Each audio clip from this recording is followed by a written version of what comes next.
বললেন, গৌরাঙ্গের আগমনে ঘরে ঘরে তুমুল হরি সংকীর্তনের কোলাহল উঠল, যার দরুন বিপুল রোমাঞ্চ এবং পুলকাস্ত্র প্রবাহিত হল এবং ভাব সমুদ্র উচ্ছ্বাসে বাড়তে বাড়তে শ্রুতিরও অগোচর যে উন্নত চরমোন্নত উজ্জ্বল রসাত্মিকা, যে পরমোজ্জ্বল পরমোন্নত উজ্জ্বল রস মন্দাকিনী ধারা এই মর্তে আনয়নকারী শ্রী গৌর হরি, তার জন্য জগৎবাসী ধন্যাতি ধন্য হয়ে গেল। আচার্য চরণ কি অত্যদ্ভুত, কি অভূতপূর্ব শব্দ যোজনা করেছেন। বলছেন যে শ্রুতিরও অগোচর মহাপ্রভু যা দিলেন এটা বেদেরও অগোচর। সেই বেদেরই নামান্তর শ্রুতি, সেই শ্রুতিরও অগোচর যে পরমোন্নত পরমোজ্জ্বল প্রেম রস মন্দাকিনী ধারা এই মর্তে আনয়নকারী সেই শ্রীমন মহাপ্রভু, তিনি জগৎবাসীকে ধন্য করে দিলেন। বলিয়ে শ্রীমন মহাপ্রভু কি জয়।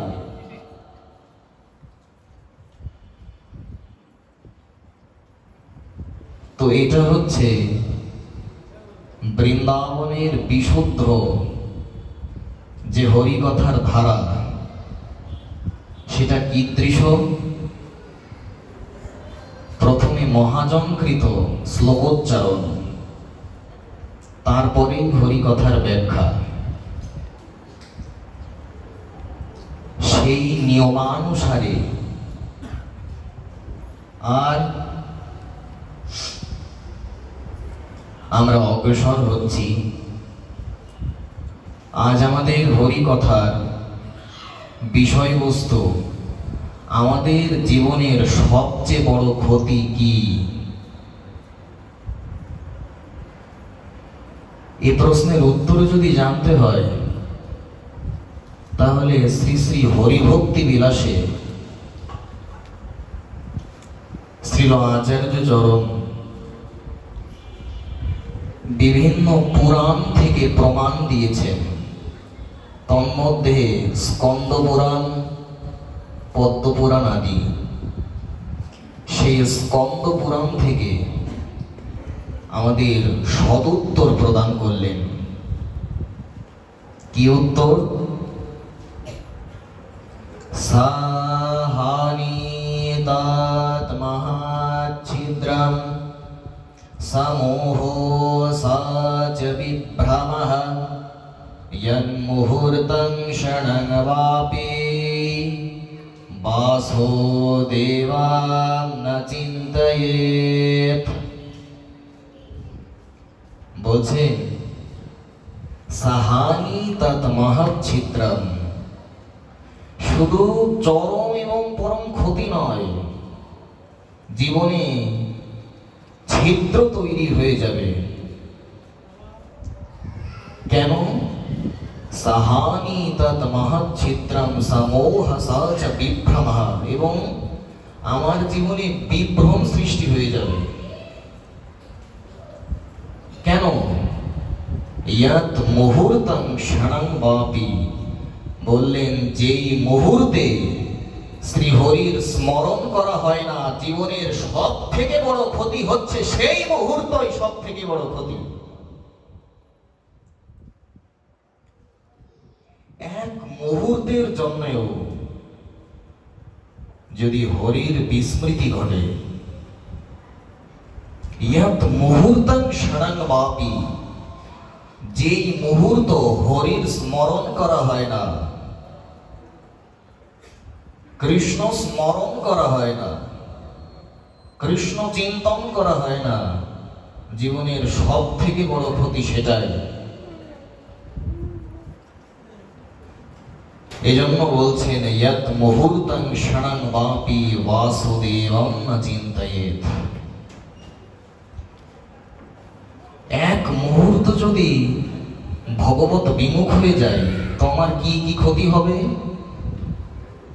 জীবনে বড় ছিদ্র তৈরি হবে। কেমন ছিদ্র? যেই ছিদ্র দ্বারা বিভিন্ন কূট বুদ্ধি প্রবেশ করবে, অন্যের ক্ষতি করার। কিভাবে অন্যকে ডাউন করব, ওকে ছোট করব, অপমান করব,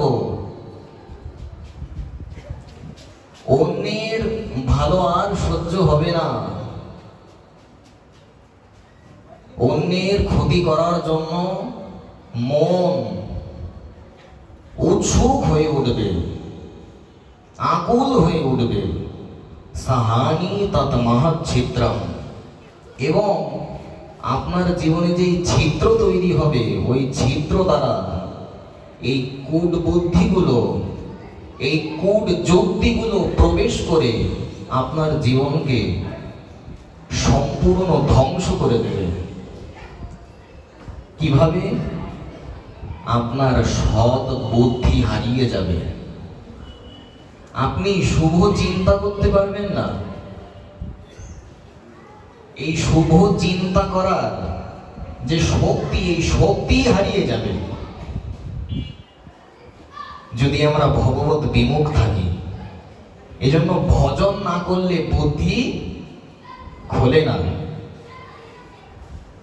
ওই ভজনটাই হচ্ছে চাবি। ইয়াত মুহূর্তং ক্ষণং বাপি বাসুদেবং ন চিন্তয়েৎ।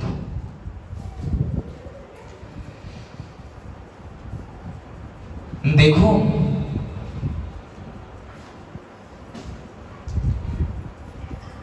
এই যে আমাদের জীবনের সব থেকে বড় ক্ষতি হচ্ছে ভগবত বৈমুখ্য।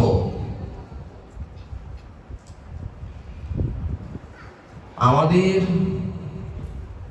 বেদ, বেদান্ত, বেদাঙ্গ, উপনিষদ, স্মৃতি, পুরাণ, সমস্ত শাস্ত্র এই বিষয়ে আমাদের কি সাক্ষাৎকার দিচ্ছে, এ বিষয়েই আজ আমাদের আলোচনা।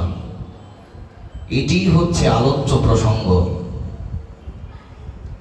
দেখুন, বেদ বলছে আমাকে অসৎ থেকে সতের পথে নিয়ে যাও, আমাকে অন্ধকার থেকে আলোর পথে নিয়ে যাও।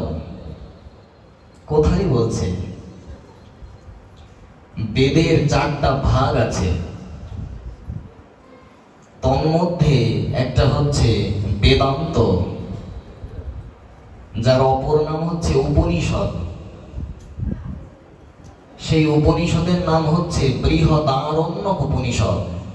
সেই বৃহদারণ্যক উপনিষদের প্রথম অধ্যায়ের সেখানে তৃতীয় ব্রাহ্মণে 28 নম্বর মন্ত্রে এ কথা বললেন। কোন কথা? ওম অসতমসতগমায় তমোসম জ্যোতির্গমায় মৃত্যোর তমোসম জ্যোতির্গমায় মৃত্যোর্মা অমৃতম গমায় আবির আবির মায়ধি। আমি এই অন্ধকার থেকে আলোর পথে যেতে চাই। আমাদের বেদ মাতা, শ্রুতি মাতা আমাদের সেই সন্ধান দিচ্ছে। দেখুন, এখানে যে আমাদেরকে আলোর সন্ধান দিচ্ছেন, আমাদের সর্বদা আচ্ছা, এই আলোর সন্ধানটা পাবো কি করে? আমি জীবনে কিভাবে এগোবো, কিভাবে আমার ভগবৎ সাক্ষাৎকার লাভ হবে, কিভাবে আমি ভগবানের প্রসন্নতা অর্জন করব, কিভাবে ভগবানকে সন্তুষ্ট করব, এর উপায়ও বলে দিচ্ছেন আমাদের বেদ মাতা। কি বলছেন? ওম ভদ্রাং কর্ণেভিঃ শৃণুয়াম দেবাঃ ভদ্রাং পশ্যেমাক্ষভির্যয়ত্রঃ স্থিরৈরঙ্গৈস্তুষ্ট্যংসস্তনুभिः পশ্যেম দেবহিতং যদাयुः। কোথায় আছে? ঋগ্বেদ সংহিতা প্রথম মণ্ডল 89তম সূক্ত, তার 8ম মন্ত্র। সেখানে বলছেন ভদ্রাম কর্ণেভিঃ, আমি যেন আমার কর্ণ দ্বারা ভদ্র কথা শুনি। এখানে ভদ্র কথা বলতে হরি কথাও হবে, যেন কর্ণের দ্বারা হরি কথা শুনি, যেন ভাগবতাদি ভক্তি শাস্ত্র, ভক্তি গ্রন্থ, রসগ্রন্থের কথা যেন শুনি।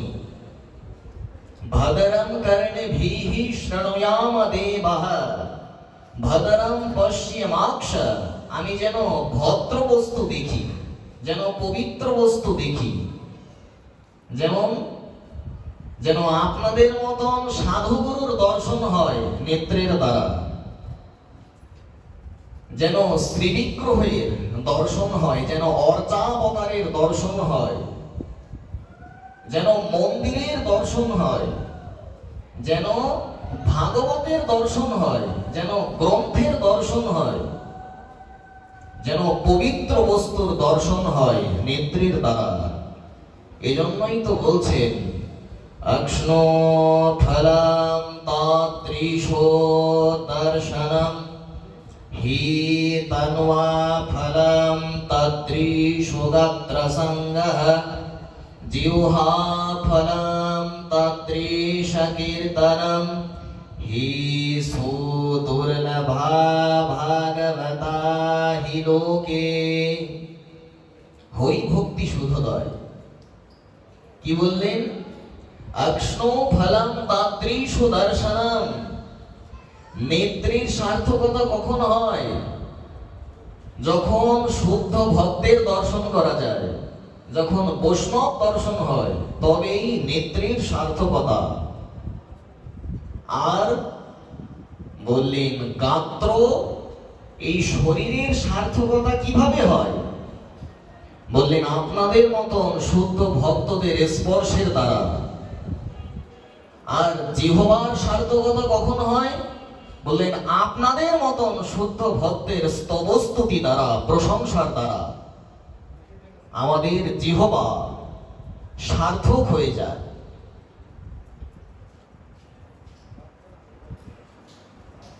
দেখুন কি বলছেন, আশ্চর্যের বিষয়, ঋগ্বেদের যে মন্ত্রটা, এই একই মন্ত্র সামবেদেও আছে।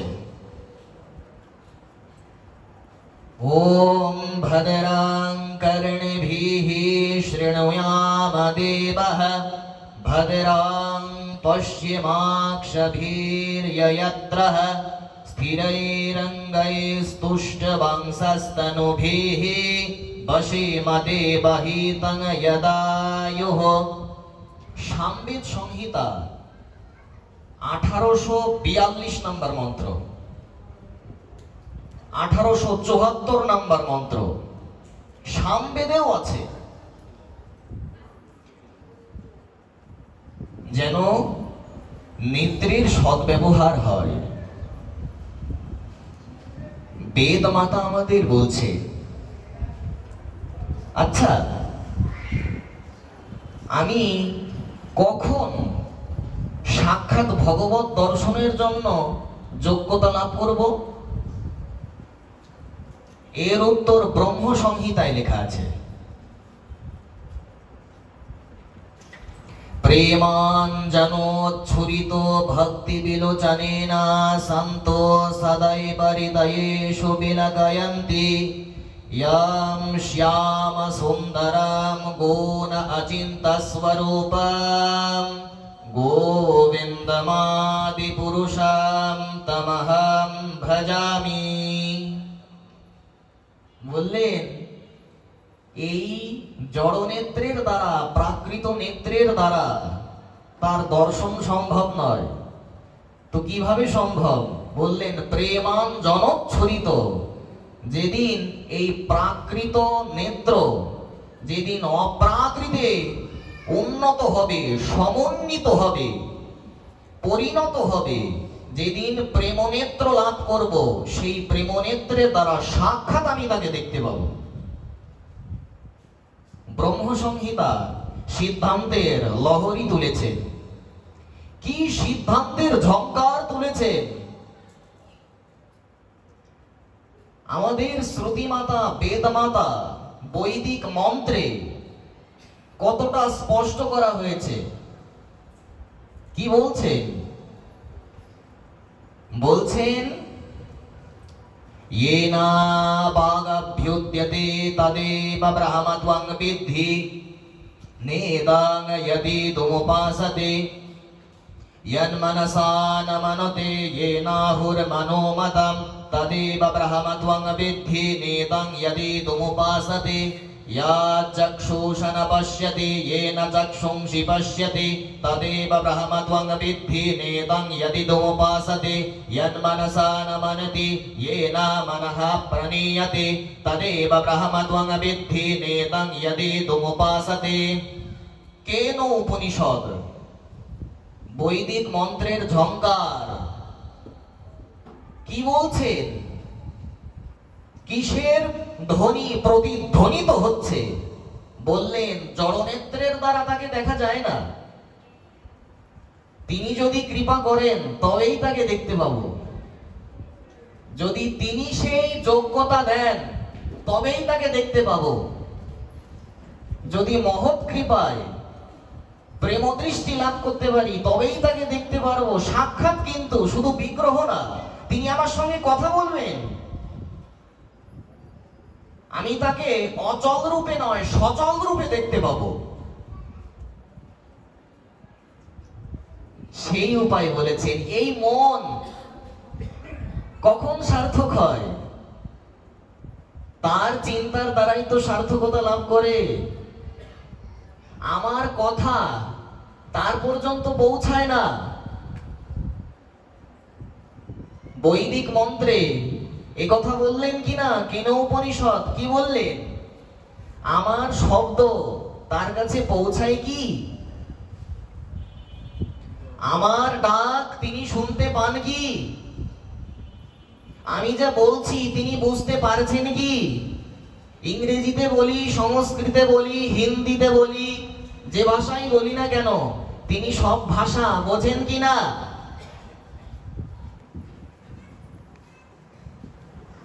দেখুন, এমন অত্যদ্ভুত বর্ণনা করেছেন আমাদের শ্রুতি মাতা। আচ্ছা, তাহলে ঋগ্বেদ বলছেন, সামবেদ বলছেন, অথর্ববেদেও বলা আছে। আমাদের যে চতুর্বেদ, সেই চতুর্বেদান্তর্গত অথর্ববেদেও বলা আছে যে আমরা যেন হরি কথা শুনি, পবিত্র কথা, ভদ্র কথা। ওম ভদ্রাম শ্লোকাম শ্রূয়সাম। অথর্ববেদ সংহিতা 16তম কাণ্ড।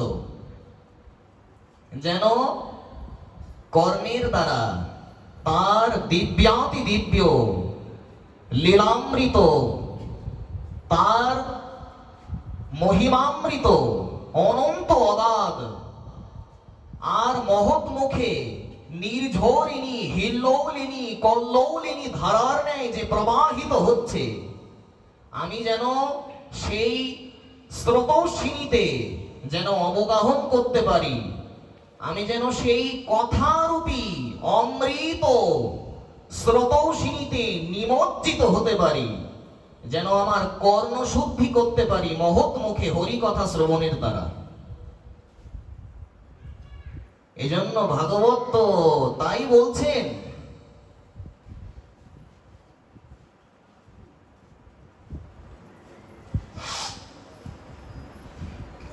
ভাগবতের তৃতীয় স্কন্ধের 25 অধ্যায়ের 25 সংখ্যক শ্লোক আমাদের কি জানাচ্ছে? বলছেন, যদি কেউ প্রশ্ন করেন যে ভক্তি কিভাবে লাভ হয়, আমি কিভাবে ভক্তি লাভ করব, এই শ্লোকে আপনি তার স্পষ্ট উত্তর পাবেন। বলছেন, আপনি যদি মহৎ মুখে হরি কথা শ্রবণ করেন তাহলে কি হবে? ভাবান্তি হৃৎকর্ণ রসায়ন কথা। মহৎ যখন হরি কথা পরিবেশন করে সেই কথাগুলো কেমন? বললেন হৃৎকর্ণ রসায়ন। এই কথাগুলো এই জড়জাগতিক কথার মতন শোনায় না, শব্দগুলো অত্যন্ত উচ্চকোটির হয়। এজন্য অনেক সময় আমাদের ঘুম চলে আসতে পারে। বলে কেন? এই সমস্ত শব্দের সঙ্গে তো সাক্ষাৎকার নেই। আর যেটা আমরা বুঝতে পারি না সেটা ধৈর্য নিয়ে শোনাও বড় কঠিন, অধৈর্য হয়ে পড়ি। এজন্য বলছেন, ভাবান্তি হৃৎকর্ণ রসায়ন কথা তজ্জো সনাতস্বাপ বর্গ বর্তমনি শ্রদ্ধারতির ভক্তির রনোক্রমিষ্যতি। শুধু মহতের মুখে হরিকথা শ্রবণের দ্বারা কিভাবে যে ক্রমোৎকর্ষতা বর্ণন করছেন, দেখুন, প্রথমে শ্রদ্ধার আবির্ভাব হবে, শ্রদ্ধা প্রকটিত হবে আপনার মধ্যে, আর শ্রদ্ধা রতি বললেন রতির উদয় হবে, রতিৎপন্ন হবে, আর শ্রদ্ধা রতির ভক্তি বললেন আপনার অন্তিমে ভক্তি লাভ হয়ে যাবে, আপনি প্রেম ভক্তি লাভ করে ধন্যাতি ধন্য হয়ে যাবেন। এমন মহিমা বলা হয়েছে। ভাগবতের তৃতীয় স্কন্ধ শুধু নয়, চতুর্থ স্কন্ধেও লেখা আছে। ভাগবত আমাদের এই কথাই বারংবার বলছেন কিনা, তস্মিন মহাত্মো খরিতা মধুবী চরিত্র পীয়ূষ শেষ সরিতঃ পারিতঃ শ্রবন্তি তায়ে পিবন্তো বিদ্রিষু নৃপগাঢ় কর্ণস্তন স্পৃশন্ত্যশ্নোত্রীণ ভয়া শোক মোহা। দেখুন, প্রত্যেকটা শ্লোকে কোনো না কোনো প্রশ্নের উত্তর আপনি ঠিকই পেয়ে যাচ্ছেন। কিভাবে ভক্তি লাভ করতে হয় এটা তৃতীয় স্কন্ধের শ্লোকে পেলেন, আর চতুর্থ স্কন্ধের এই শ্লোকে এখানে উত্তর দেওয়া হচ্ছে আপনি কিভাবে নির্ভয় হতে পারেন। আপনাকে কেউ ভয় দেখাতে পারবে না। কিভাবে এই দশায় আপনি আরূঢ় হবেন, সমাসীন হবেন, বললেন মহৎ মুখে হরি কথা শ্রবণের দ্বারা। সেই মহতের যে হরি কথার শৈলী সেটা কেমন, সেটা তো অনুভব বেদ্য, পরম বেদ্য। তিনি তো অনুভব পূর্বক, সেটা নিজে আস্বাদন পূর্বক জগতে প্রচার করেন। আগে তো নিজে আস্বাদন, তারপরে তো বিতরণ। মাতৃশ জীবের ক্ষেত্রে হয়ে গেছে সম্পূর্ণ উল্টো, আগেই বিতরণ শুরু হয়ে গেছে, আস্বাদনের কোনো সৌভাগ্যই আমি লাভ করতে পারলাম না। দেখুন, আমরা বৈদিক সিদ্ধান্তে ছিলাম। শ্রুতি মাতা কি বলছে? আর আচ্ছা, তো এই আলোর সন্ধান আমরা এই হরি কথা, শ্রী ভাগবতী কথা শ্রবণের দ্বারাই এই আলোর সন্ধান পাব। জীবনে কর্তব্য, কার্য এগুলো বুঝতে পারবো, অনুভব করতে পারবো।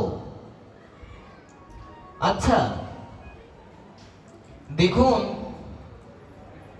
এই যে আমাদের জীবনের সব থেকে বড় ক্ষতি যে ভগবত বৈমুখ্য,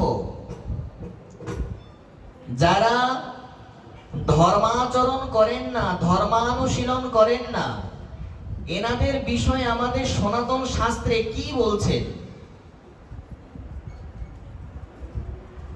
সে বিষয়ে আমরা একটু বিভিন্ন শাস্ত্রকে স্মরণ করি।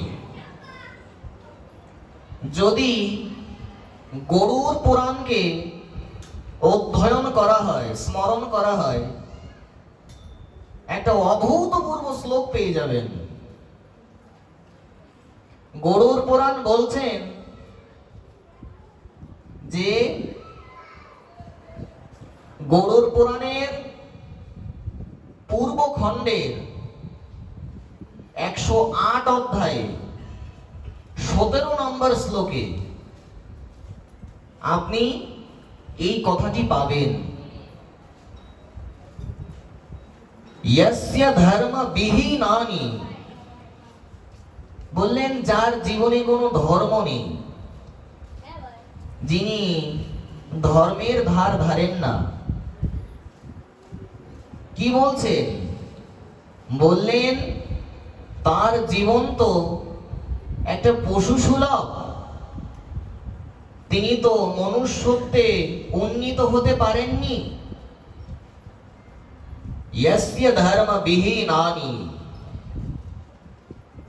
আর গরুড় পুরাণ তো এই বলছে। আচ্ছা, বৃহৎ নারদীয় পুরাণেও কিন্তু বলা আছে, কি বলছেন? সা লোহকার ভস্ত্রেবা শ্বসন্নপি ন জীবতি। বৃহৎ নারদীয় পুরাণের 31 অধ্যায়ের 18 নম্বর শ্লোকে বলছেন, একটা দৃষ্টান্ত দিয়ে এখানে একেবারে জলের মতন স্পষ্ট করেছেন। সেটা হচ্ছে এই যে যারা কর্মকার, কামার, এখন তো আধুনিক, এখন সহসা দেখা যায় না, কিন্তু কিছু কিছু জায়গায় অদ্যাবধি বিদ্যমান রয়েছে। একটা জিনিস টানে আবার ওঠায়, টানে আবার ওঠায়, যাকে বাংলায় বলে হাবড়। আপনারা দেখেছেন কিনা?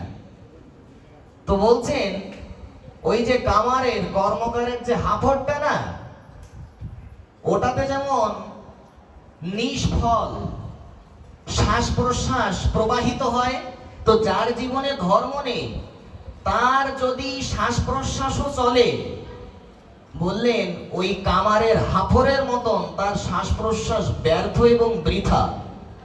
এবং শ্বাসান নবী না জীবতি, বললেন তার শ্বাস প্রশ্বাস চলছে, কিন্তু এখানে দেখুন কতটা সহজভাবে বুঝিয়েছেন। তার শ্বাস প্রশ্বাস চলছে বটে, কিন্তু তিনি একটা মৃত ব্যক্তি। বলে কেন? তার জীবনে ধর্ম নেই, তিনি ধর্মের আচরণ করেন না, এজন্য তাকে একটা জীবন মৃত ব্যক্তি হিসেবে সমত ঘোষণা করা হয়েছে। তাহলে গরুড় পুরাণ বলছেন, বৃহৎ নারদীয় পুরাণ বলছেন, আরো বিভিন্ন পুরাণে লেখা আছে, যেমন তস্মাৎ ধর্মাম ন সংত্যজ্য, তস্মাৎ ন সংত্যজ্য ধর্মো হি পরমো গতিঃ। এই শ্লোকটা কোথায় আছে? বামন পুরাণের 66 অধ্যায়ের 35 নম্বর শ্লোক। এখানেও সেই যারা ধর্মানুশীলন করেন না, ধর্মের ধার ধারেন না, তাদের বিষয়ে বলা হচ্ছে। আমাদের পরম গতি তো ধর্মের দ্বারাই লাভ হয়, কিন্তু যদি ধর্মের ধার না ধারা হয় তাহলে তো জীবনটাই নিষ্ফল। নিষ্ফলাম তস্য জীবনাম, তার জীবন নিষ্ফল যদি জীবনে ধর্ম না থাকে। এবং এই যে ভগবানের নাম, তার কথা আমি শুনছি না, শুনতে পারছি না, আমার প্রত্যেকটা সেকেন্ডে আমার সর্বনাশ হয়ে যাচ্ছে। প্রত্যেকটা মিলি সেকেন্ড, প্রত্যেকটা ন্যানো সেকেন্ডে আমার সর্বনাশ হয়ে যাচ্ছে। এই হচ্ছে জীবনের সব থেকে বড় ক্ষতি, ভগবানকে ভুলে থাকা। এটাই হচ্ছে জীবনের সব থেকে বড় অভিশাপ, ভগবানকে ভুলে থাকা, ভগবানকে ভুলে যাওয়া। দেখুন, এজন্য শাস্ত্র, কোন শাস্ত্র? পদ্মপুরাণের উত্তর খণ্ডের ৭১ অধ্যায়ে, সেখানে ৯৯ নম্বর শ্লোক এবং ১০০ নম্বর শ্লোকে আমাদের একথাই বলছে যে সনাতন ধর্মে তো অনেক বিধিবিধান আছে, তো এত বিধিবিধানের মধ্যে সর্বশ্রেষ্ঠ বিধানটা কি এবং সর্বশ্রেষ্ঠ নিষেধাজ্ঞাটা কি? অর্থাৎ যদি সহজ করে বুঝতে হয়, মুখ্য বিধি কি আর মুখ্য নিষেধ কি, এর উত্তর আমাদের এই শ্লোক দিচ্ছেন। কোন শ্লোক? বলছেন, স্মর্তব্যো সততম বিষ্ণু বিস্মর্তব্যো ন যাতুচিত সর্বে বিধি নিষেধাঃ স্যোরে তয়োরে কিঙ্করঃ। বললেন সনাতন ধর্মে অনেক বিধান আছে, অনেক অনেক, কিন্তু এত বিধানের মধ্যে সর্বশ্রেষ্ঠ বিধান হচ্ছে সর্বদা ভগবানের স্মরণ করা, নিরন্তর ভগবৎ স্মৃতি, অবিচ্ছিন্ন তৈল ধারাবত, সতত ভগবৎ চিন্তন, সতত ভগবৎ তন্ময়তা। এটি হচ্ছে মুখ্য বিধি। আর মুখ্য নিষেধাজ্ঞা কি? বললেন কখনো তাকে না ভোলা, কখনো যেন তাকে না ভুলে যায়,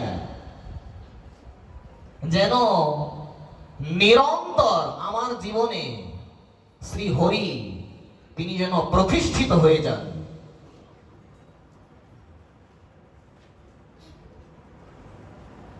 কেমন সিদ্ধান্ত দিয়েছেন আমাদের শাস্ত্র! দেখুন, আচ্ছা, এই যে ধর্মানুশীলন নিয়ে বলছে, আমরা অনেকে মনে করি যে সংসার খুব সুখের জায়গা নাকি, কিন্তু শাস্ত্র কি বলে সেই উত্তরে একটু আমরা একটু শুনবো। যারা সংসারকে সুখের বলে মনে করেন, শাস্ত্র উত্তর দিয়েছেন। কি উত্তর? অশাশ্বতানি গাত্রাণি বিভবানৈব শাশ্বতঃ নিত্যাং সন্নিহিত মৃত্যুং কর্তব্য ধর্ম সংগ্রহঃ। কোথায় আছে এই শ্লোক? অনেকে, আচ্ছা, অনেকের অবাক লাগতে পারে যে শ্লোকটা বলে রেফারেন্স বললেই তো হয়, কোথায় আছে বলে বারবার রিপিট করার কি দরকার? ওই কথাটা বললে এই কথাটা সহজ হয়ে যায়। আবার অনেকে রেফারেন্সটা ঠিক মতন বুঝতে পারে না যে কি স্কন্ধ, কি অধ্যায়, কি শ্লোক, এগুলো আবার কি। এজন্য যারা তার্কিক আছে এরা তো যুক্তি প্রমাণ ছাড়া বিশ্বাস করে না, এজন্য শাস্ত্র প্রমাণটা এইভাবে দেওয়ার চেষ্টা করি। তো এই শ্লোকটা আছে, ওই যে অনেকে বলে না কথায় কথায় কোথায় লেখা আছে, কোথায় লেখা আছে, কোথায় লেখা আছে, প্রমাণ দিতে পারবে? যদি প্রমাণ দিতে পারো তবে মানব। ব্যাস সংহিতার প্রথম অধ্যায়ের ৪ নাম্বার মন্ত্রে লেখা আছে, ৪ নাম্বার শ্লোকে। বেদের মন্ত্র হয় আর অন্যান্য শাস্ত্রের শ্লোক হয়। তো এখানে বলছেন অশাশ্বতানি গাত্রানি বিভাবা নৈবা শাশ্বতঃ, সংসারকে কখনো চিরস্থায়ী মনে করো না, কখনো শাশ্বত মনে করো না, নিত্য মনে করো না। বিভাবা নৈবা শাশ্বতঃ, কি হচ্ছে? তুমি যে সংসারে আছো, কি হচ্ছে তোমার? নিত্যম সন্নিহিত মৃত্যুম, নিত্য তোমার দিকে মৃত্যু ঘনিয়ে আসছে। তুমি যদি ভগবানময় না হও, যদি হরি কথা না শোনো, সাধু সঙ্গ না করো, সৎসঙ্গ না করো, এই মৃত্যুকে অতিক্রম করতে পারবে না। ভাগবত তো আমাদের এই মৃত্যুকে অতিক্রম করার সংবাদ দিচ্ছেন। দেহের মৃত্যু না, দেহের তো মৃত্যু অবশ্যম্ভাবী। আপনি জগতে যদি ভজন সাধনের দ্বারা সিদ্ধি লাভ করতে পারেন, আজীবন প্রলয় আপনি পূজিত হবেন। তো এই কথা বলছেন নিত্যম সন্নিহিত মৃত্যুম, নিত্য মৃত্যু আমাদের দিকে ধেয়ে আসছে। আচ্ছা, তাহলে নিত্য যদি মৃত্যু আমাদের দিকে ধেয়ে আসে, ভাগবত কিন্তু আমাদের খুশির খবর জানিয়েছেন। কি সেটা? আয়ুর হরতি বাই পুংসাম উদ্যান অস্তাঞ্চন আসোরিতে যক্ষণঃ নীতা উত্তম শ্লোক বারতয়া। বলেন সব সময় যমরাজ আমাদের আয়ুকে হরণ করছে। এই যে প্রত্যেক দিন সূর্য উদয় হচ্ছে, সূর্যোদয়, আর প্রত্যেক দিন সূর্যাস্ত হচ্ছে, এই সূর্যোদয় এবং সূর্যাস্ত হওয়ার সময় আমাদের প্রত্যেক দিনের আয়ু কেটে নিচ্ছেন, হরণ হচ্ছে। কিন্তু ভাগবত আমাদের জানালেন, যতক্ষণ মানুষ ভাগবতের কথা শোনে, এই যে আজ 1 ঘন্টা হোক 1.5 ঘন্টা হোক, আমরা যতক্ষণ এই ভাগবতের কথা, শাস্ত্রের কথা শোনার সৌভাগ্য পেয়েছি, তো এখানে ভাগবত বলছেন কেবল এই সময়টাই যমরাজ আমাদের জীবন থেকে এই আয়ুকে হরণ করতে পারেন না।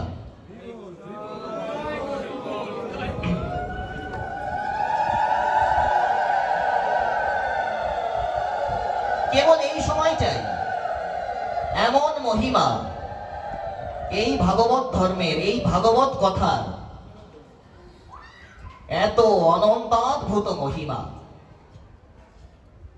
আচ্ছা, আমাদের প্রত্যেক মানুষের পেছনে সব সময় দুটো বাঘ দৌড়াচ্ছে। কথাটা কিন্তু একটু অন্যরকম লাগতে পারে, যে আবার কেমন কথা। এখানে যে বাঘের কথা বলছেন, এটা কোন বাঘ? বনের বাঘ নাকি? মহাভারত এর উত্তর দিচ্ছেন। কি বলছেন? জরা মৃত্যু হি ভূতানাং খাদিতারো মৃগারিবা বলিনাং দুর্বলানাং চ রস্বনাম মহতামপি না কশ্চিৎ চাত অতিক্রমে জরা মৃত্যু হি মানবঃ अपि सागर पर्यन्तं বিজিত্বে মাং বসুন্ধরাম। মহাভারত শান্তি পর্ব, অনুশাসন পর্ব। কি বলছেন? এখানে যে দুটো বাঘের কথা বলছেন, 1 নাম্বার বাঘ হচ্ছে জরা, অর্থাৎ কোন না কোন রোগ ব্যাধি। এটা আচ্ছা, এমন কেউ গ্যারান্টি দিতে পারবে কি যে আমি জন্মগ্রহণ করেছি কিন্তু আমার কোনোদিন আমার আমৃত্যু কোনো রোগ ব্যাধি হবে না? এই গ্যারান্টি দেওয়া যাবে কি? এজন্য বলছেন এই রোগ ব্যাধি রূপী বাঘ আমাদের পেছনে সব সময় দৌড়াচ্ছে। আর একটা বাঘ আছে,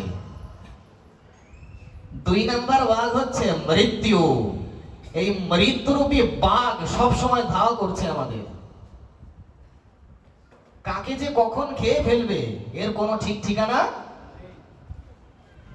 এজন্য বলছেন যারা মৃত্যু হি ভূতানাং খাদিতারো মৃকারিবা। এই জগতে কেউ কেউ মনে করেন যে সাধু হলে মনে হয় কোনো রোগ ব্যাধি হবে না, আমি দিব্যি সুস্থ থাকবো। কিন্তু এখানে সেই সমাধানও দিয়ে দিয়েছেন, বললেন মহাপুরুষ হোক আর কাপুরুষ হোক, এই জগতে যে মনুষ্য শরীর পেয়েছে রোগ ব্যাধি তার হবেই হবে, এবং মৃত্যুকেও কেউ এড়াতে পারবে না। এজন্য বলছেন সে যদি শশাগরা পৃথিবীকে হস্তগত করে তথাপিও তার মৃত্যুকে স্বীকার করতেই হবে। এজন্য আচ্ছা দেখুন, মনুসংহিতায়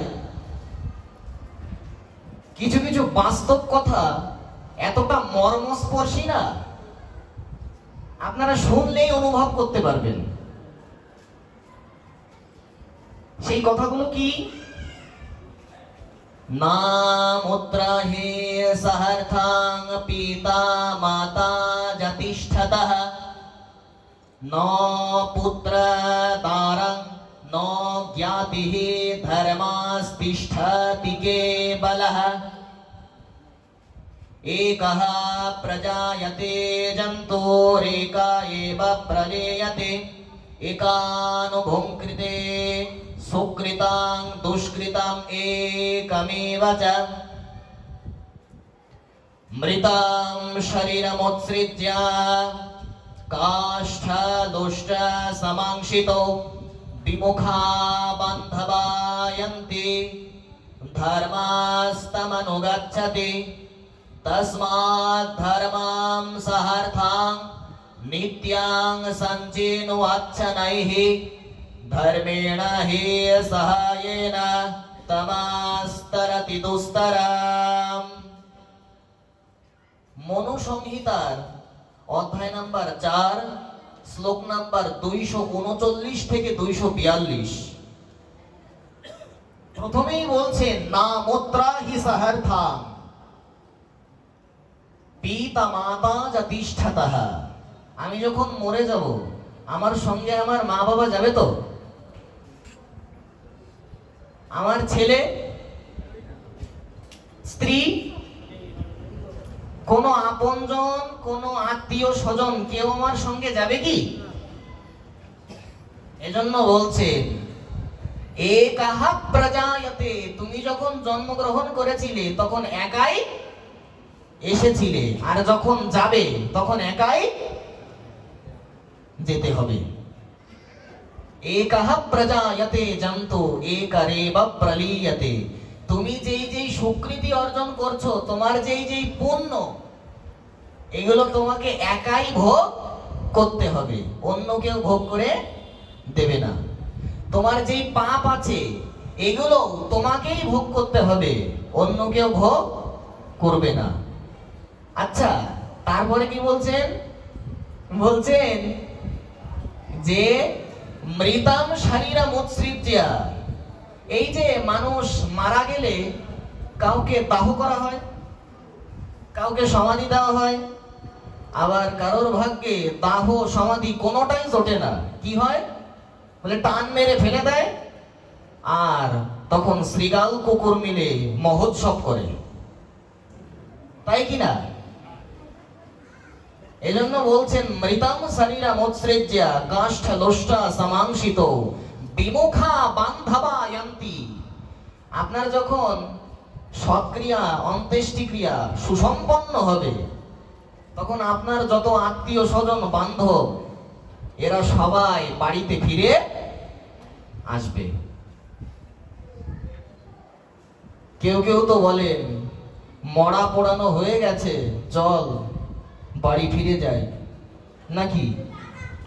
এই হচ্ছে অবস্থা আমাদের যত আপনজন। আচ্ছা একটা চরম অনুভূতির কথা ভাগবত জানাচ্ছেন, কি এই যে আমাদের যদি কেউ মারা যায় আমরা কষ্ট পাই কিনা, আমাদের চোখে জল আসে কিনা, আমাদের নিজেকে সামলাতে পারি না আমরা। এটা কেন হয় বললেন? মায়ার জন্য। দীর্ঘদিন যাবৎ আমি যে তার সঙ্গে অবস্থান করেছি, একটা সম্বন্ধ তৈরি হয়েছে কিনা, এজন্য বলছেন আচ্ছা এই যে সে যে মারা গেছে, আমি যে তার জন্য কাঁদছি, আমি আমার এই চোখের জলটা কতটুকু যুক্তিযুক্ত, এই ভাগবতের এই কথাটা শুনলেই আপনি বুঝতে পারবেন। সেটা হচ্ছে কেউ যখন মারা যায় তার শরীরটা তো সেখানেই পড়ে থাকে। আচ্ছা, যখন কেউ মারা যায় তখন মানুষ বলে কিনা যে লোকটা চলে গেছে, লোকটা আর নেই। তাহলে কে চলে গেল? আরে বাবা, তার শরীর তো ওইখানেই পড়ে আছে। তাহলে চলে গেল কে? বলে ভেতরে একটা কিছু ছিল, সেটা হচ্ছে সেই পরমাত্মার অংশ। মাময়ী বাংশ জীব লোকে জীব ভূতা সনাতনঃ, শ্রীমদ্ ভগবত গীতা। সেই সনাতন অব্যয় পুরুষের একটা অংশ আমাদের মধ্যে ছিল, যাকে বলে আত্মা। ভেতর থেকে সেই আত্মাটা চলে গেছে। আচ্ছা, এই যে আপনারা যারা যারা আছেন, আমি কিন্তু সবার শরীরটাই দেখতে পাচ্ছি, কিংবা আপনারা যারা যারা আছেন আপনারা সবাই আমার শরীরটাই দেখতে পাচ্ছেন, আত্মাটাকে দেখা যাচ্ছে কি? তাহলে আমরা কেউ মারা গেলে এই যে খুব ব্যথিত হই, কষ্ট পাই, এটা যে একেবারে অযৌক্তিক। ভাগবত সেটা প্রমাণ করে দিচ্ছেন যে যদি আমার কোনো আপনজন মারা যায়, তার ভেতর থেকে আমি তো তার আত্মাকে কোনোদিন দেখিনি, কোনোদিন না। তাহলে সে যখন মারা গেল, তার ভেতর থেকে আত্মাটা চলে গেল, তাহলে এতে চোখের জল ফেলার কি হলো? আমি যদি তার আত্মাকে দেখতাম, এখন দেখতে পাচ্ছি না সে মারা গেছে, একটা কথা ছিল। কিন্তু আমি তো তার আত্মাকে আগেও দেখিনি আর এখনো দেখতে পাচ্ছি না। সে যখন জীবিত ছিল তার আত্মাকে দেখেছি কি? আর সে যখন মারা গেছে তার আত্মাকে দেখতে পাচ্ছি কি? তাহলে এই যে চোখের জলটা, এর দ্বারা কি সেই মৃত ব্যক্তির কোনো কল্যাণ হয়? বরঞ্চ তবে সত্যি আসলে যার জীবনে এই প্রিয়জনের বিরহ না হয়েছে, সে কখনো ওই অনুভবটা উপলব্ধি করতে পারবে না, ওটা তার বোধগম্য হবে না যে প্রিয়জনকে হারানোর ব্যথা কষ্ট কীদৃশ। তখন নিজেকে সামলানো যায় না, আটকানো যায় না, অনিচ্ছাবশত অনিচ্ছাকৃত ভাবেও আর কান্না চলে আসে। তবে এখানে কিন্তু কান্নাকে নিষেধ করা হচ্ছে না। কান্না যে অযৌক্তিক বলে আপনাদের যে কান্না নিষেধ করা হচ্ছে তা না। তাহলে কি? আপনি কাঁদুন, হরিনাম করতে করতে কাঁদুন, সেই আত্মা পরম গতি লাভ করবে।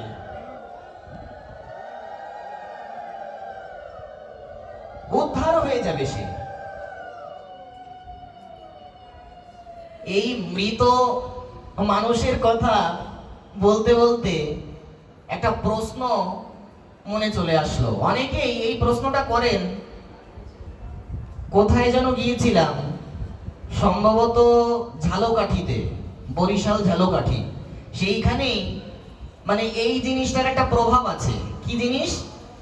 কেউ যখন মারা যায় তার গলা থেকে তুলসীর মালাটা খুলে দেয়। আমাকে এক মা বলেছিলেন যে যদি এই বিষয়ে একটু আগে, মানে পাঠের যদি আগে উনি আমাকে বলতেন, আমি পাঠে ওটা বলতে পারতাম শাস্ত্রের প্রমাণটা। কোন শাস্ত্রের কত অধ্যায়ের কোন খণ্ডে কত নাম্বার শ্লোকে কত নাম্বার পৃষ্ঠায় আমি বলতে পারতাম, কিন্তু আমাকে তো পাঠের আগে বলা হয়নি, আমি কিভাবে বলবো? তো দেখুন, এই প্রশ্নের উত্তর কিন্তু পদ্মপুরাণের উত্তর খণ্ডে লেখা আছে। যদি কোন মৃত ব্যক্তির দাহ কার্যে বেশি না, শুধুমাত্র এক খণ্ড শুষ্ক তুলসী কাষ্ঠ ব্যবহার করা হয়, কতটুকু ভক্তগণ? এক খণ্ড। তাহলে তার কি হয়? বললেন, তার যদি কোটি জন্মের পাপও থাকে, যদি এক খণ্ড শুষ্ক তুলসী কাষ্ঠের দ্বারা তার দাহ কার্য হয়, সেই মুহূর্তে তার কোটি জন্মের পাপ বিনাশ প্রাপ্ত হয়ে আর তিনি উত্তম গতি লাভ করে থাকেন। এজন্য মৃত ব্যক্তির কণ্ঠ থেকে তুলসীর মালা খোলা উচিত নয়, শাস্ত্রের বিধান নয়। তো দেখুন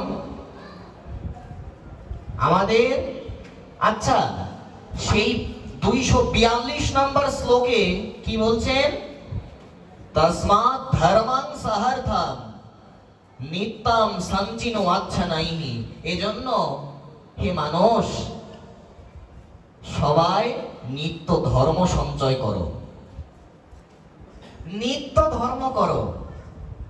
শুধু একদিনের জন্য না, কেবল যে পূর্ব সরমঙ্গল এখানে কয়েকদিন ব্যাপী ভাগবত হবে, এ কয়েকদিন শুনবো আর বাড়িতে শুনবো না, এমনটা তো নয়। বললেন নিত্য ভাগবত শ্রবণ, নিত্য। যদি শ্রবণ না করতে পারি তাহলে পড়তে পারি। এজন্য তস্মাৎ ধর্মম সহার্থং নিত্যম সঞ্চিনো আচ্ছানাইহি ধর্মেনা হি সহায়েনা। মৃত্যুর পরে একমাত্র ধর্মই তোমার সহায় হবে। কোন স্ত্রী, তোমার স্ত্রী হোক, পুত্র হোক, পিতা হোক, মাতা হোক, কেউই মৃত্যুর পরে তোমাকে সহায়তা করবে না। আচ্ছা, আমরা কখনো চিন্তা করি কি যে এই যে আমি আমার খেয়াল খুশি মতন চলছি, যা ইচ্ছা তাই করছি, মৃত্যুর পরে আমার গতি কি হবে? আমার উন্নত গতি হবে কি? আমি পরম গতি সদ্গতি লাভ করব কি,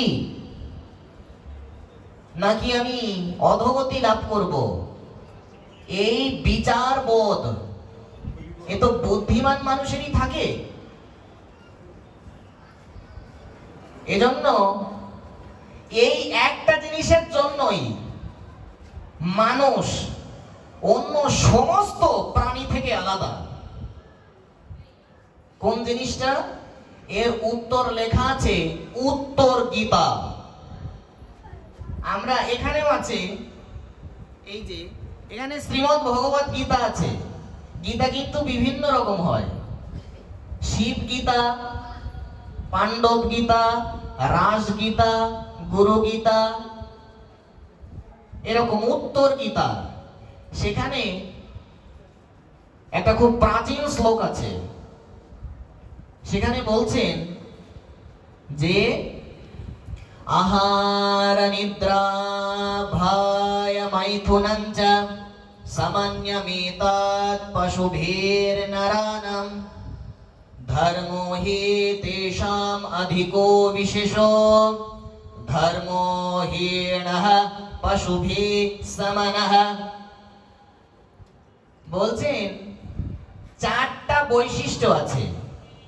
এই চারটা বৈশিষ্ট্য একটা পশুর সঙ্গে একটা মানুষের হুবহু মিলে যায়।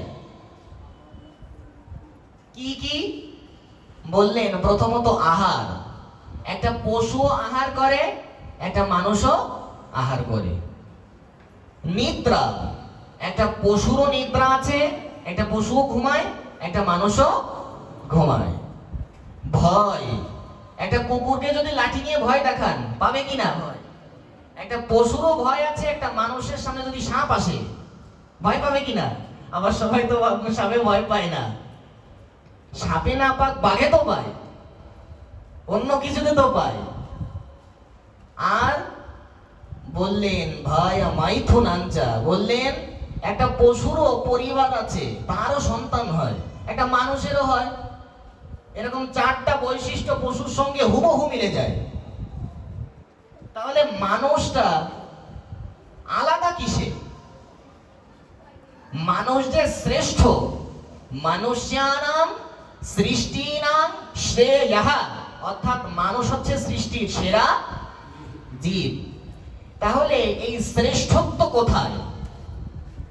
বললেন ধর্মে নাহি, অর্থাৎ মানুষ ধর্ম করতে পারে। আপনাদের মতন শুদ্ধ ভক্তগণ মনোযোগ দিয়ে হরি কথা শুনতে পারে, আর ভাগবত কথা শুনে ভাগবত ধর্মের আচরণ করতে পারে। এই হচ্ছে পার্থক্য, যেটা একটা পশু পারে না। এখানে আমার কাছে যদি একটা কুকুর থাকে, একটা বেড়াল থাকে,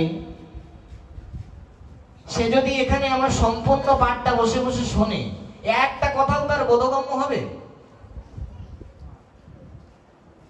হয়তো চুপচাপ। এরকম অনেক দেখা যায় অলৌকিক নামযজ্ঞের আসরে একটা কুকুর যে একেবারে চুপচাপ হরিনাম শুনছে। সাধারণ কুকুরের পক্ষে তো এগুলো হয় না, এগুলো অলৌকিকতা।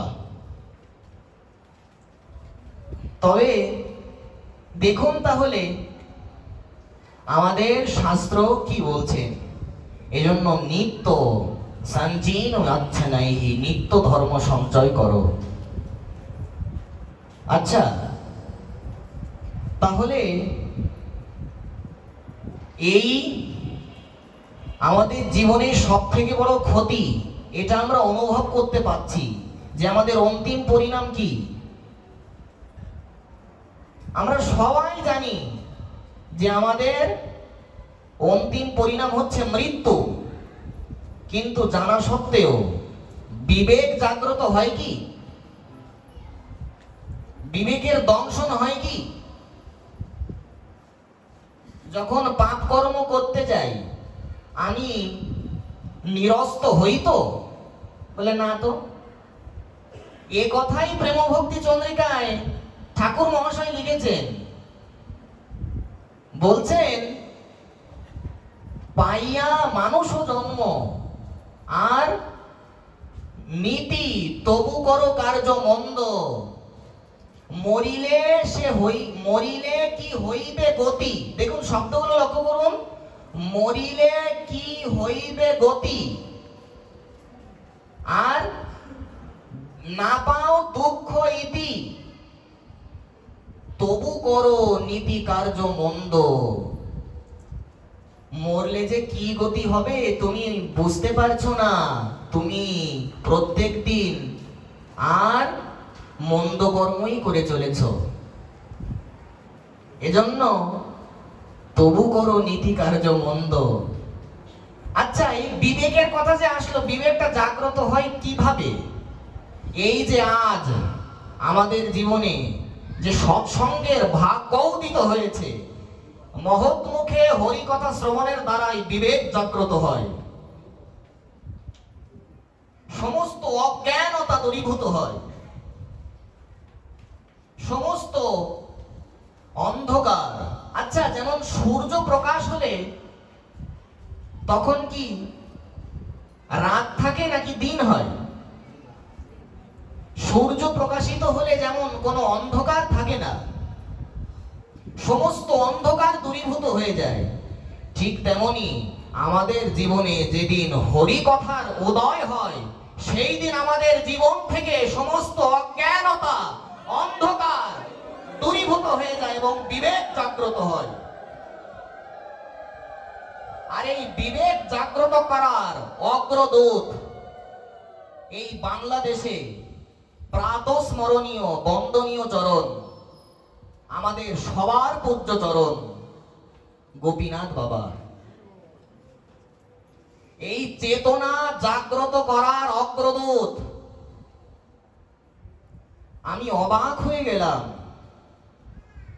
খালিয়াতে আমি একটা লাইভে দেখলাম এই পশুটার নামে বাবা প্রশংসা করছে।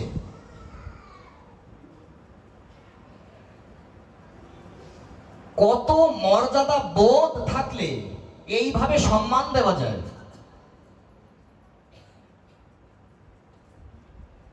এই যে আজ আপনাদের সম্মুখে আমি শ্লোক বলতে পারছি, এটা কার অবদান? 100% প্রাতঃস্মরণীয় গোপীনাথ বাবার অবদান। কারোর হয়তো খারাপ লাগতে পারে যে এটা কেমন কথা, এখানে কাউকে ফোলানো হচ্ছে না। যেটা ইউনিভার্সাল ট্রুথ, সেটা যদি স্বীকার না করা হয় তাহলে অকৃতজ্ঞতা হয়। আজ আমার শ্লোক কেউ শুনতো না যদি গোপীনাথ বাবা না থাকতো। এই আমাকে শ্লোক বলার এই পরিবেশটা, এই ক্ষেত্রটা করে দিয়েছে প্রাতঃস্মরণীয় গোপীনাথ বাবা। তিনি শুধু একটা নাম না, তিনি একটা শক্তি, চেতনা জাগ্রত করার শক্তি। তিনি একটা আইকন, চেতনার প্রতীক। কে শুনতো আমার পাঠ? কার জন্য আজ এই কথাগুলো বলতে পারছি? আমি অবাক হয়ে যাই। বাবার প্রত্যেক শিষ্য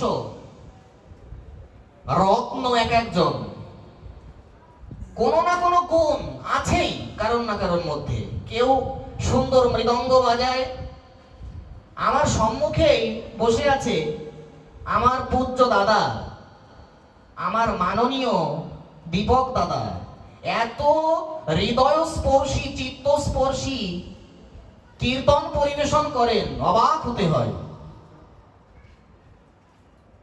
আজ কথা বলার সুযোগ পেতাম না বাবা না থাকলে। মানুষই যদি না বাসে তো ভাগবত পাঠ কে শুনবে? এখন যে অভ্যন্তরীণ পরিবেশ পরিস্থিতি, এই সময় সোচ্চার হচ্ছেন কে? কে প্রতিবাদী কণ্ঠে কথা বলছেন? কার এই সাহস? আমাদের বাবা, আমাদের সবার বাবা, তার অবদান। এবং আরো একজনের কথা একেবারেই যদি না বলা হয়, এও আমার অকৃতজ্ঞতা হয়। আমাকে কয়েকজন বলেছে এবং আমি নিজেও শুনেছি। সম্ভবত আমগ্রামে আমাদের প্রাতঃস্মরণীয় গৌর গোবিন্দ বাবা, তিনি এই পশুটার নামে স্তুতি করছেন। কতগুলো প্রশংসা বাক্য উচ্চারণ করলেন। তার জীবনের সাধনা শুনলে আশ্চর্যান্বিত হতে হয়। তিনি অন্ন ত্যাগ করেছেন, অন্ন গ্রহণ করেন না, এমনকি রুটিও পান না। অথচ কলিযুগের মানুষ অন্নগত প্রাণ, তাই কিনা? এটা কি সাধারণ সাধনা? কতটা কঠোর তপস্যা থাকলে এই স্তরে সমাসীন হওয়া যায়?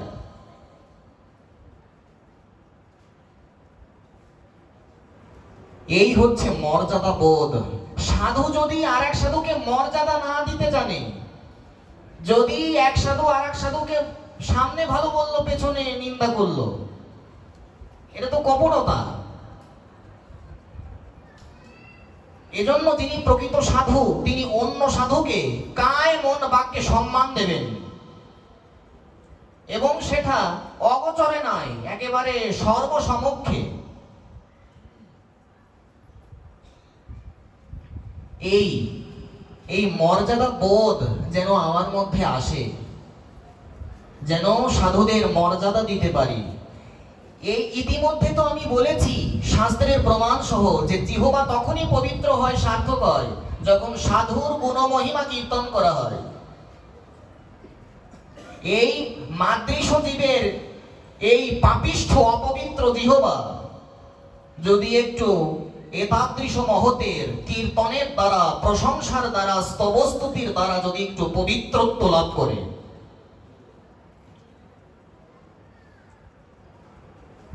প্রাতঃস্মরণীয় গোপীনাথ বাবা এবং প্রাতঃস্মরণীয় গৌর গোবিন্দ বাবার শ্রী চরণ ও শতদলে নিরন্তর সশ্রদ্ধ দণ্ডবোধ জ্ঞাপন করি।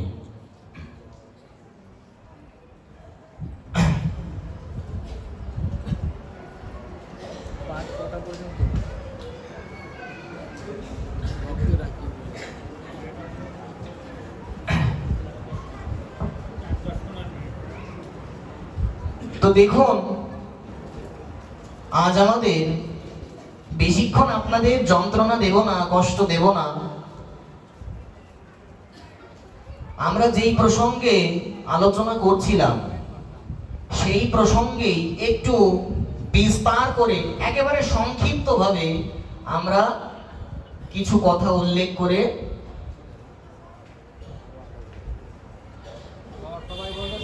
যদি আপনাদের কষ্ট না হয় তাহলে বলবো, আর যদি বলেন তাহলে এখানেই বিশ্রাম দেব। আপনাদের কষ্ট হচ্ছে কি? বলবো? আরে বাবা, আপনাদের কাছে যখন এসেছি তো না বলে যাবো না নে। এই কথাটা অবশ্য বাবার কাছ থেকেই শেখা, গোপীনাথ বাবা। তো দেখুন, আমাদের সবার পিতা, আমাদের যেমন আদি পিতা ভগবান মনু এবং আদি মাতা শতরূপা, তো এই যে আমাদের পিতা চৈতন্য ভাগবতের একটা পয়ার দিয়ে প্রারম্ভ করি। জগতের পিতা কৃষ্ণ যে না ভজে বাপ, পিতৃদ্রোহী পাতকীর জন্মে জন্মে তাপ। এই পয়ারটা আমার সঙ্গে একটু যদি আপনাদের কৃপা হয় একটু সবাই একটু বলুন। জগতের পিতা কৃষ্ণ যে না ভজে বাপ, পিতৃদ্রোহী পাতকীর জন্মে জন্মে তাপ। দেখুন, এখানে বলছেন যে এই জগতের পিতা হলেন শ্রীকৃষ্ণ। আর ঠিক আছে, নিজের মা বাবাকে তো অবশ্যই সেবা করতে হবে। মা বাবার সেবা